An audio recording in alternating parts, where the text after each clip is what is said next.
બોલો ક્યાંથી આવ્યા છો? વડોદરાથી. વડોદરાથી આવ્યા છો? હા. શું નામ તમારું? કપિલાબેન. કપિલાબેન. કોણ છે તમારા ઘરમાં? મારા છોકરાઓ છે એમ નાના છોકરાના મોઢા પર તમને કોણે માર્યું છે આ બધું? આ વહુએ.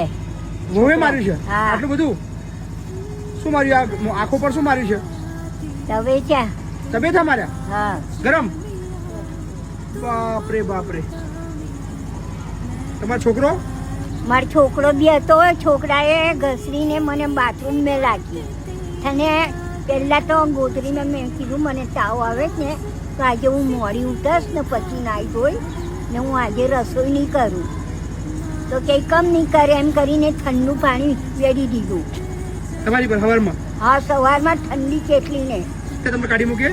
3 દિવસથી આજે 3 દિવસથી ક્યાં હતા તમે? રોડ પર રહેતી હતી. તો આ તો ફરિયાના છોકરાઓ જોઈ ને. બાપરે બાપરે. શું એ છોકરાનો ફોન નંબર છે? ના, મારી પાસે કશું નહીં. છોકરાનો વહુનો ફોન નંબર? કશું ફોન નંબર જ નહીં તમારા જોડે? કશું મને નહીં. કાં તો હું તો કપડાં વગર આવેલી, પછી છોકરી સ્કૂલથી આવે ને ત્યારે હું મારા 2 જોડી કપડાં લઈ આવી. આધાર કાર્ડ લાયા છો? હા. કપિલાબેન ને કાંઈ વાંધો નહીં. રો પછી આપણે રસ્તો કરીએ છીએ ને એ દીકરાને આપણે શોધીએ છીએ, બરાબર ને? અમદાવાદ વડોદરામાં કઈ જગ્યાએ? ભાવદેસ મોલ્લો, સિયાબાગ. છોકરાનું નામ શું છે? વિપુલ. અને તમારા છોકરાની વહુનું નામ? રશ્મિ. દસમી. રશ્મિ. રશ્મિ.